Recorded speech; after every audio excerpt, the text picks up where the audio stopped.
Alhamdulillah nahmaduhu wa nasta'inuhu wa nastaghfiruh wa na'udzu billahi min syururi anfusina wa min sayyiati a'malina man yahdihillahu fala mudilla lahu wa may yudlilhu fala hadiyalah.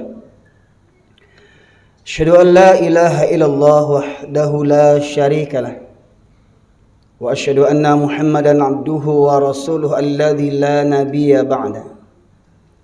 Allahumma salli wa sallim ala nabiyyina Muhammad wa ala alihi wa sahbihi ajma'in. Qala Allah Ta'ala fil Qur'anil Karim, a'udzu billahi minasy syaithanir rajim. Ya ayyuhalladzina amanu taqullaha haqqa tuqatih wa la tamutunna illa wa antum muslimun. Ma'badi masyarul muslimin, usikum wa iyaya bitaqwallah faqad fazal muttaqun. Kama qala Allah Ta'ala, inna akramakum indallahi atqakum. Masyarul muslimin, sidang jamaah Jumat rahimakumullah. Pada khutbah Jumat kali ini saya mengajak kepada kita semuanya untuk senantiasa bermuhasabah, introspeksi, mengevaluasi iman dan takwa kita. Setidaknya dalam sepekan sekali ini wajib bagi para laki-laki yang baligh sehat untuk menghadiri sholat Jumat yang di dalamnya ada khutbah, yang apabila seorang laki-laki beberapa kali meninggalkannya dengan berturut-turut, maka ia termasuk golongan orang yang kafir. Di kesempatan kali ini saya ingin mengajak kita semuanya untuk menjadikan renungan sebuah hadis Rasulullah sallallahu alaihi wasallam yang dibawakan oleh Thauban radhiyallahu anhu, di mana Rasulullah sallallahu alaihi wasallam bersabda, yushikul umamu an tada'a alaikum kama tada'al akalatu ila qas'atiha. Faqala qail wa min qillati nahnu yawma idzin ya Rasulullah. Qala bal antum katsir walakinakum kagutha'is sail. Wa la yanza'anna Allah min suduri aduikum mahabbata minkum wa la yaqdhifanna Allah fi qulubikumul wahn. Faqala qail wa mal wahan ya Rasulullah, hubbud dunya wa karahiyatul maut. Rawahu Ahmad wa Ibnu Majah. Masyarul muslimin dirahmati oleh Allah, dalam hadis tersebut Rasulullah bersabda, akan datang suatu zaman, suatu masa di mana umat Islam akan diperebutkan seperti mana orang-orang lapar memperebutkan makanan. Maknanya kalau kita melihat orang berebut makanan, seumpama satu potong roti diperebutkan oleh 5 bahkan 10 orang yang lapar, maka niscaya roti itu akan hancur, berserakan menjadi serpihan-serpihan kecil. Masing-masing orang yang lapar itu berlomba-lomba siapa yang mendapatkan lebih dahulu, siapa yang mendapatkan lebih banyak. Bahkan ketika roti itu ada di tangan orang lain, mereka merampasnya. Jadi maknanya apa? Orang berlomba-lomba memperebutkan makanan itu. Kalau kita fahami dalam makna yang tersirat di balik yang tersurat itu, bahwasanya musuh-musuh Islam dari kalangan kafir dan munafik, mereka berlomba-lomba siapa yang lebih dulu dapat menghancurkan Islam, siapa yang lebih dulu menghancurkan agama Islam dan kaum muslimin. Dan itu kata Rasulullah akan terjadi suatu zaman nanti, kata Rasulullah. Lantas ada sahabat yang bertanya, apakah ketika itu umat Islam jumlahnya sedikit ya Rasulullah? Kok sampai begitunya umat Islam diperangi? Tidak ada perlawanan, bahkan musnah umat Islam di negeri itu, di masa itu.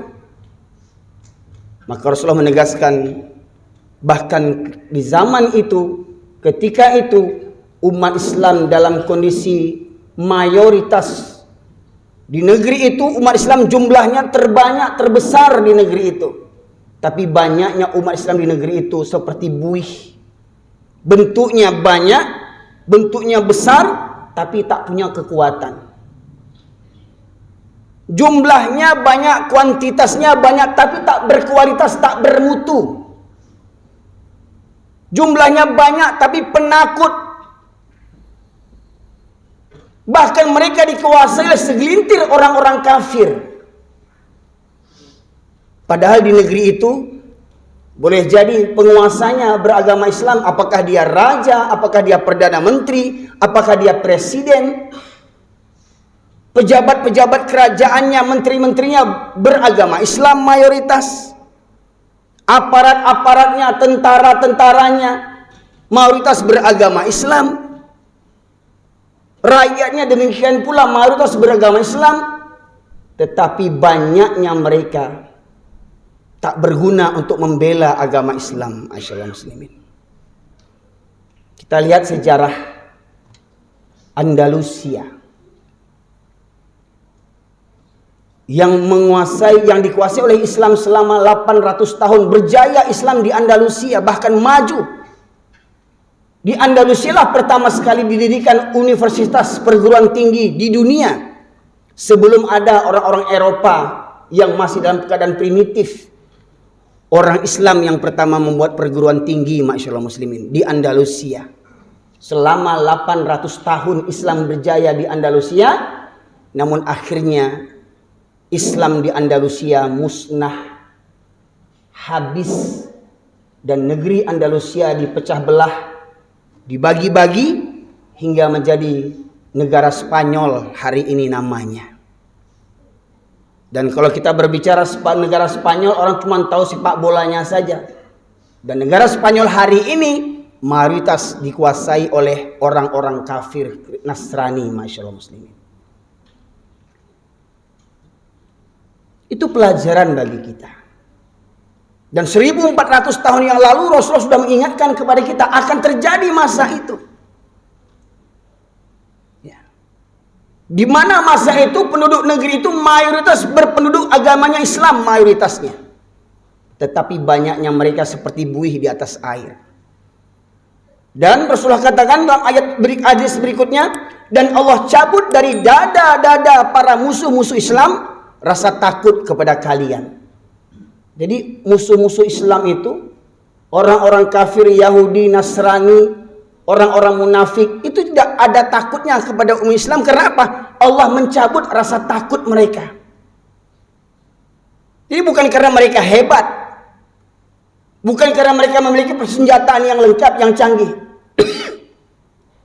Karena mereka tahu, ma'asyiral muslimin, ketika mereka memerangi umat Islam, sangat beda jauh. Orang kafir berperang ingin cari selamat, orang Islam berperang ingin cari mati syahid, ma'asyiral muslimin. Karena mati syahid di medan perang itu adalah mati yang sangat mulia.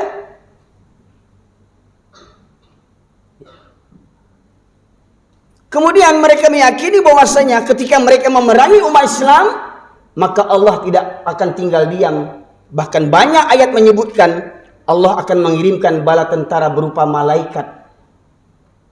Bahkan tentara-tentara Allah yang lainnya berupa angin, air, gunung. Semuanya itu tentara Allah. Termasuk yang baru-baru ini kita melihat Galodoh di Sumatera Barat. Dari Gunung Merapi. Sudah sekian puluh tahun orang hidup di Gunung Merapi, di kaki Gunung Merapi itu. Baru tahun ini terjadi Galodoh, banjir bandang dari Gunung Merapi, menghancurkan pemukiman-pemukiman, dan apa yang tersisa? Masjid-masjid, rumah-rumahnya Allah. Sebagaimana 2004 terjadi di Aceh, hancur sebagian negeri Aceh, yang berdiri kokoh cuman masjid-masjid. Itu tentara Allah, air itu, masyaallah muslimin. Jadi bukan karena orang kafir itu hebat, tidak. Allah cabut rasa takut musuh-musuh terhadap kalian. Nanti akan saya uraikan penggalan hadis ini agar saya selesaikan dulu ya hadisnya. Kemudian Allah hunjamkan ke dalam dada kaum muslimin wabah penyakit virus al-wahan yang lebih parah daripada virus corona. Bayangkan, Virus corona orang takut mati. Virus corona orang takut sholat. Virus corona kita dilarang sholat. Sampai masjid-masjid tutup. Bahkan sampai Makkah, Madinah. Ya, ibadah haji, ibadah umrah ditiadakan. Karena apa? Karena kita tunduk di bawah PBB yang terlaknat. Ma'asyiral muslimin.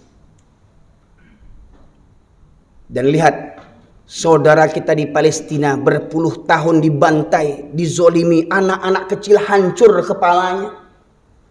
Para wanita hancur kepalanya, orang-orang tua. Semua negara Islam tidak berani membela, hanya sekedar mengutuk. Karena mereka tahu orang Islam mentalnya munafik, penakut, masyaallah muslimin. Walau jenggot lebat sampai ke lantai sekalipun, jublah besar, tapi orang Islam cuma pandai kutuk mengutuk, masyaallah muslimin. Lihat, tentara Israel penjajah, makhluk yang paling zalim di muka bumi, menjajah, membantai saudara kita di Palestina. Amerika membantunya dengan bala tentara dan persenjataan. Inggris, Perancis, Jerman membantu negara Israel sang penjajah. Tapi siapa yang membantu saudara kita di Palestina? Mana kononnya negara-negara Islam? Mana tentara-tentara yang beragama Islam yang berani membela saudara kita di Palestina? Masyaallah muslimin, hal itu terjadi karena apa? Banyak kaum muslimin yang terjangkiti penyakit virus al-wahan, cinta dunia dan takut mati. Dan tadi saya katakan, saya garis bawahi potongan hadis tadi yang menyebutkan, dan Allah cabut rasa takut musuh-musuh terhadap kalian. Maka seorang tokoh Yahudi bernama Goldamir, seorang pemimpin Yahudi beberapa ratus tahun yang lalu mengatakan, kita tidak perlu takut kepada umat Islam selagi masjidnya umat Islam di waktu subuh tidak seramai seperti waktu sholat Jumat.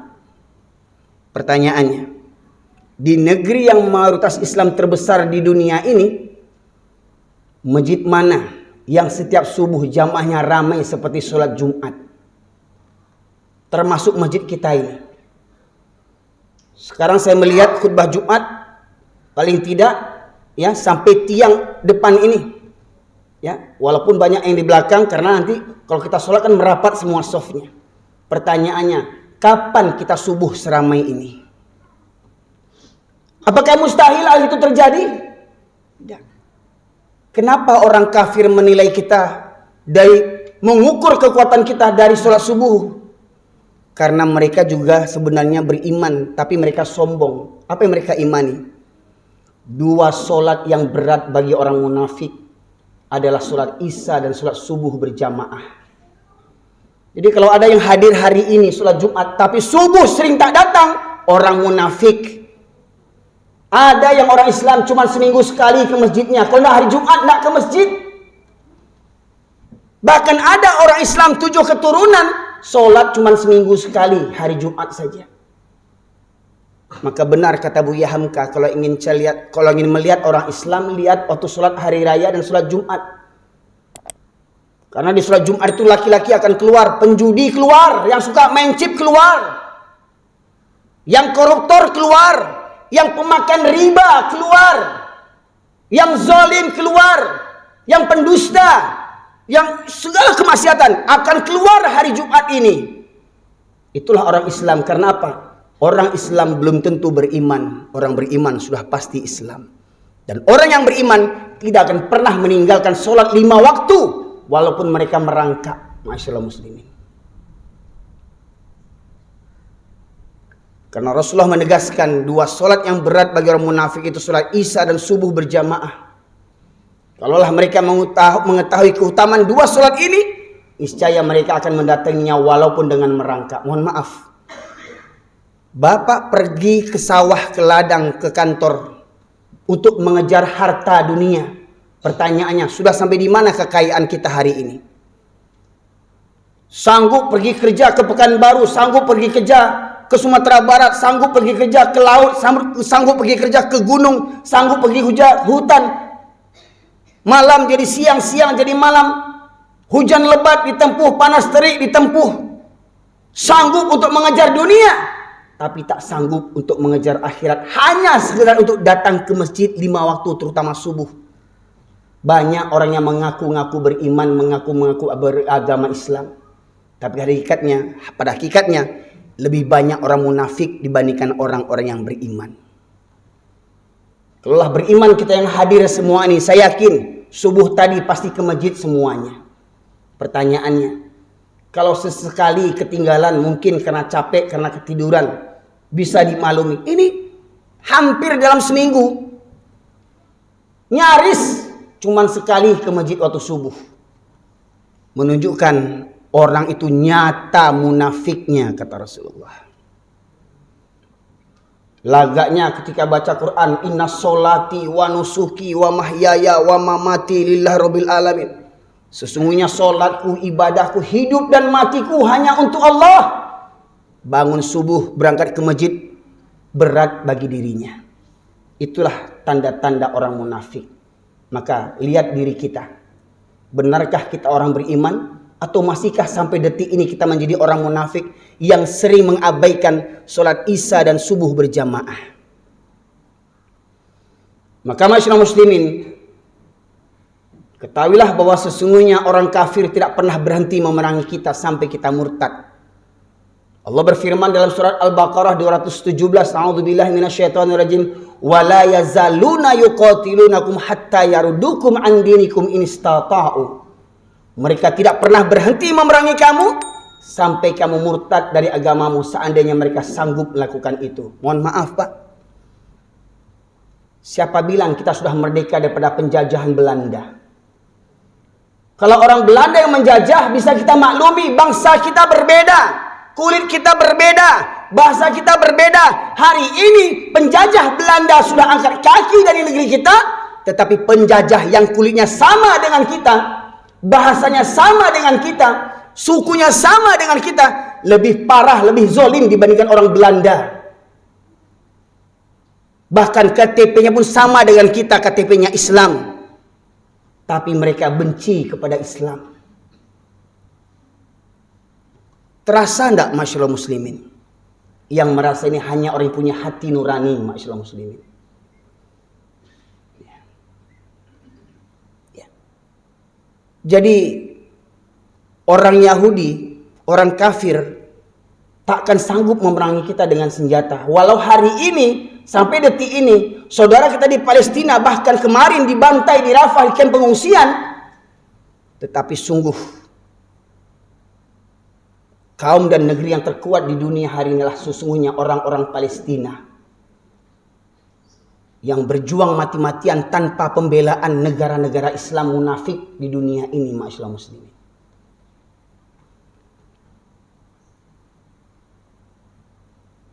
Dan itu terjadi karena apa? Kenapa masjid lengang di waktu subuh?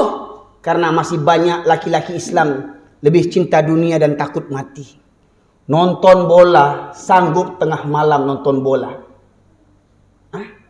Main game, sanggup sampai tengah malam. Melihat handphone, apakah main chip, apakah Facebook dan segala macam, sanggup sampai tengah malam bahkan sampai subuh. Tapi malangnya sholat subuh tak sanggup mereka kerjakan, mengaku beragama Islam. Cinta dunia dan takut mati. Oh, nanti kalau saya sholat terlambat kerja, saya kena pecat. Kalau saya kena pecat, nanti di mana saya akan makan, bagaimana anak istri saya, bagaimana saya bayar angsuran kredit motor. Takut mati, takut kena pecat.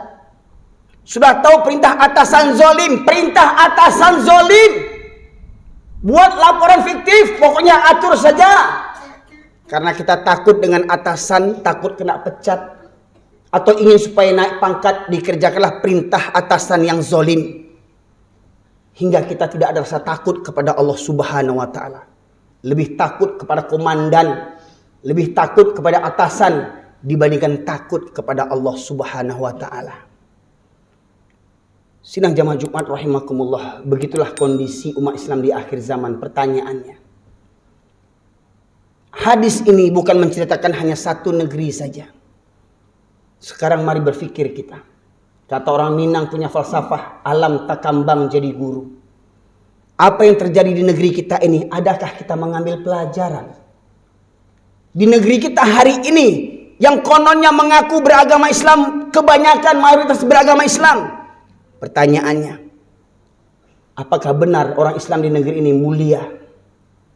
Apakah benar orang Islam di negeri ini benar-benar berkuasa bebas menjalankan syariat Islam? Maka tanya kepada hati nurani. Itu pun kalau kita masih punya hati. Fa'tabiru ya ulil albab la'allakum turhamun.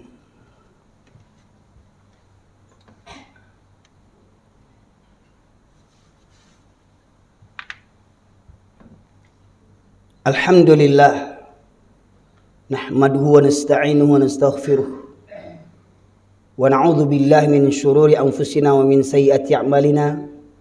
Man yahdihillahu fala mudilla lahu wa may yudlilhu fala hadiyalah. Asyhadu an la ilaha illallah wahdahu la syarika lah wa asyhadu anna Muhammadan abduhu wa rasuluhu alladzi la nabiyya ba'da. Allahumma salli wa sallim ala nabiyyina Muhammad wa ala alihi wa sahbihi ajma'in.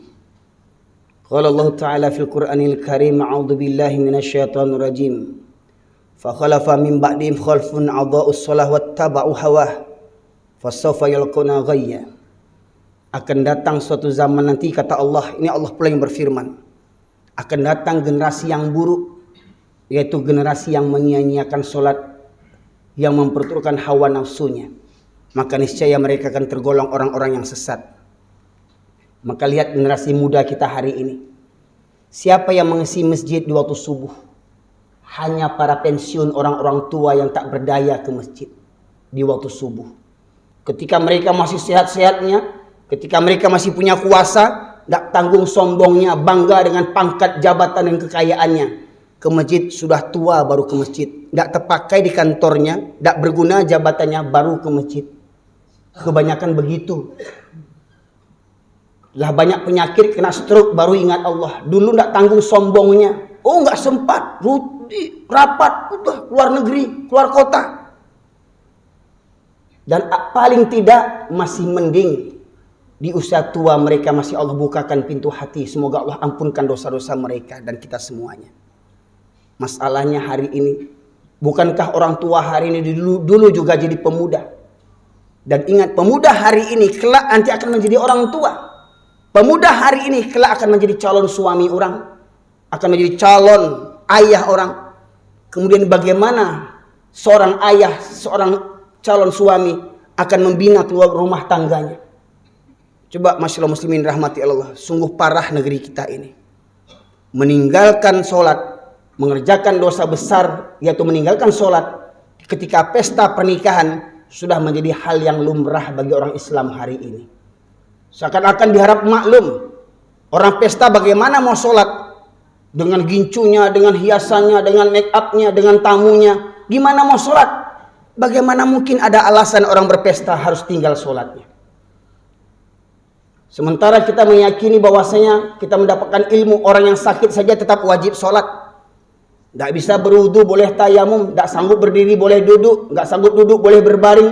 Berbaring tak sanggup pun mengangkat tangan dengan isyarat. Walau terbujur kaku tetap wajib sholat. Bagaimana mungkin ketika membina rumah tangga, awal membina rumah tangga, banyak pengantin-pengantin baru durhaka kepada Allah dengan meninggalkan sholat. Dan lebih celakanya lagi, orang tuanya berkali-kali menikahkan anak, tidak peduli anaknya sholat atau tidak. Sungguh orang tua yang celaka, sungguh orang tua yang zalim, sungguh orang tua yang durhaka kepada Allah dan kepada anak keturunannya. Maka mari masyaallah muslimin, selagi Allah panjangkan umur kita hari ini, maka semoga panjang umur kita hari ini merupakan keberkahan dari Allah Subhanahu wa taala. Semoga kiranya Allah rahmati kita. Semoga kehadiran kita di rumah Allah ini bisa terus istiqomah di 5 waktu. Karena kita sudah berjanji kepada Allah, hidup dan matiku hanya untuk Allah.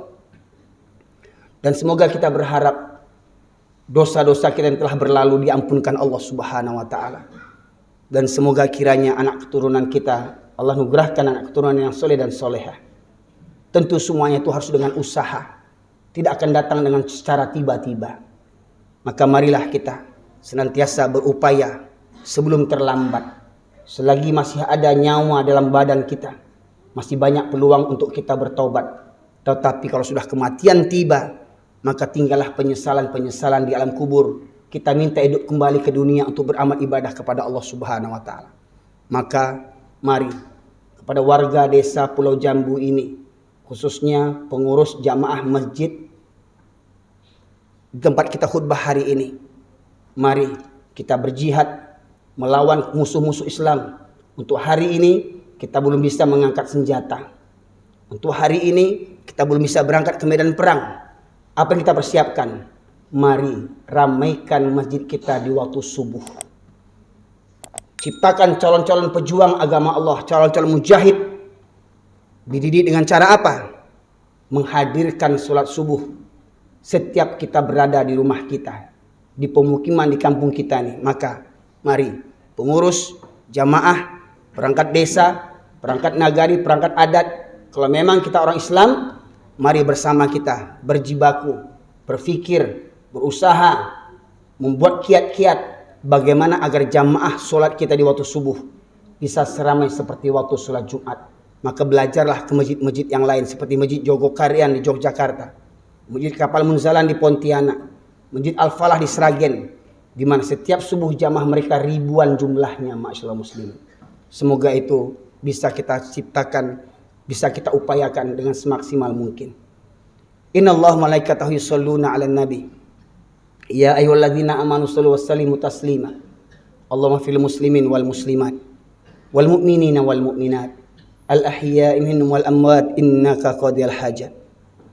Rabbana zalamna anfusana wa illam taghfir lana wa tarhamna lanakunanna minal khasirin.